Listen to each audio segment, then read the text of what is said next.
Os deputados do PL, Nicolas Ferreira e Carlos Jordi, criticaram o governo Lula, mas se retiraram da sessão antes de ouvir as explicações do ministro. Haddad disse que a atitude foi molecagem.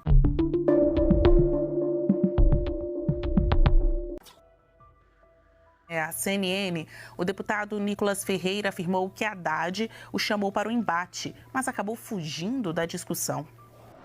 Uma das coisas que mais me irritava quando eu era deputado era exatamente o fato que se registrou hoje. Zé Cardoso foi tentar defender o Tachad no grande debate, mas foi macetado por Alécis Fonteles. Seja quando eu era deputado, seja quando fui ministro. Por exemplo, quando algum colega meu, deputado, fazia arguições pesadas e ia embora, eu ficava incomodado pela casa. Sinceramente, eu falava, isso não é possível. Não é?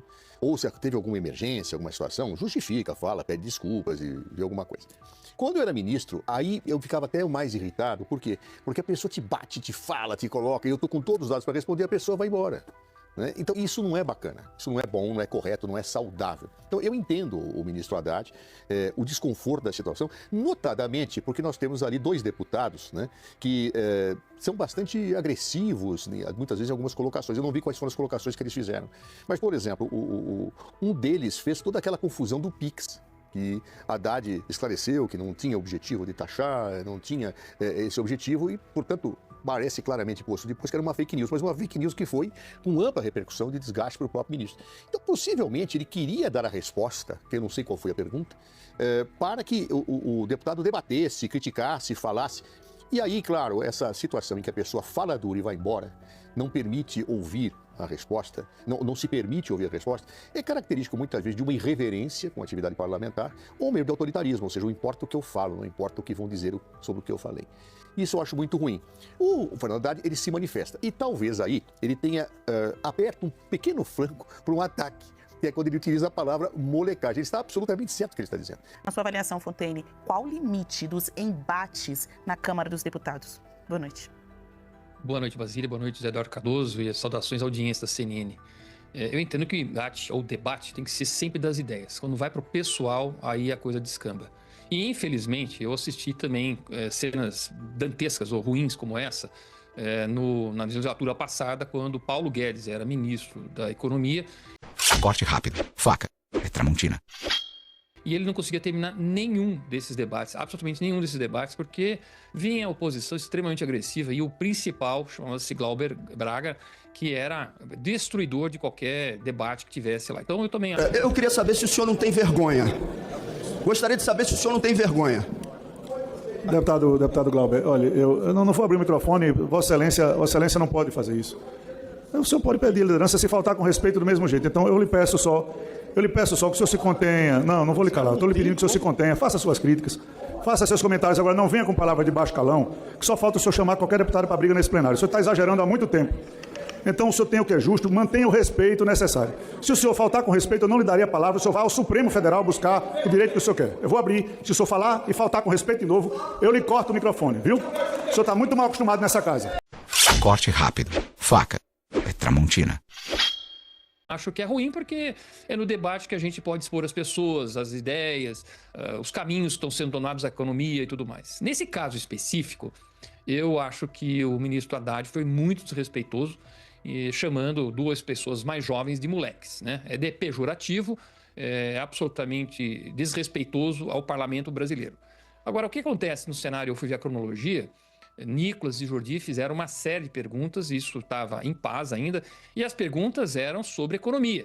Como que o Brasil estava indo para o buraco, porque o Brasil definitivamente vai gerar uma herança tão maldita para o próximo governo, seja lá qual for, que praticamente nós vamos entrar numa crise que é absolutamente pagável.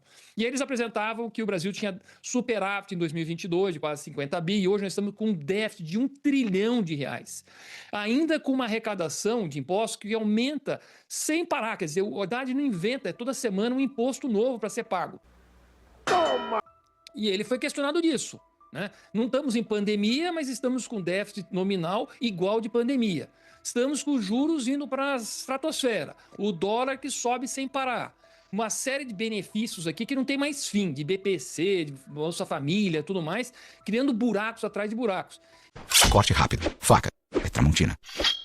E aí o próprio Haddad quis responder dizendo não, mas porque não teve pagamento de precatório, porque teve questão de distribuição de lucro da Petrobras, porque teve ainda a questão do ICMS. Só que se juntar tudo isso, não dá 300 bilhões. E nós estamos na diferença entre 50 bi de superávit para 1 trilhão de déficit. Quer dizer, não justifica absolutamente nada, ele não consegue nem justificar. Aí, no momento, ele fala, não, a Petrobras distribuiu 200 bilhões de lucros e dividendos num determinado ano. Mas deu lucro. Agora a Petrobras está dando prejuízo, por isso que não consegue distribuir nada. Caralho, o maluco é brabo. Porra! As estatais, então, é buraco atrás de buraco. Então, os números aqui, as estatais estão com prejuízo de 6,7 bilhões de reais agora em 2024, sendo que estava dando lucro de 27 bi. É buraco atrás de buraco, é erro atrás de erro. E aí, na minha opinião, quando fizeram todas essas perguntas e tiveram que sair para ir para outras comissões, porque era no momento de várias comissões, você não fica parado, eu como deputado, não ficava parado numa comissão só, então eles faziam a pergunta e ficava esperando para receber a resposta, porque demora até todo mundo fazer as perguntas. O jogo lá são 5, 6 perguntas para depois o ministro começar a responder. Quando estavam fora, o ministro aproveitou o momento, não respondeu nada e ainda foi para o ataque, chamando de moleque. Aí a turma chegou e foi tirar satisfação mesmo. Porque aí foi para o pessoal e, infelizmente, não foi mais para as ideias. O ministro tinha que responder às questões técnicas de economia. E não foi isso que fez. Chamou os dois de moleque, falou que eles queriam lacrar na internet, que queriam lacrar não sei o quê. Quem acabou lacrando foi o próprio ministro, que ficou fazendo esse papel de tiktoker naquele momento. Aí a turma chegou e aí começou o embate e acabou toda a discussão, infelizmente. Porque foram para o pessoal e saíram do campo das ideias. Mas ele... Toma!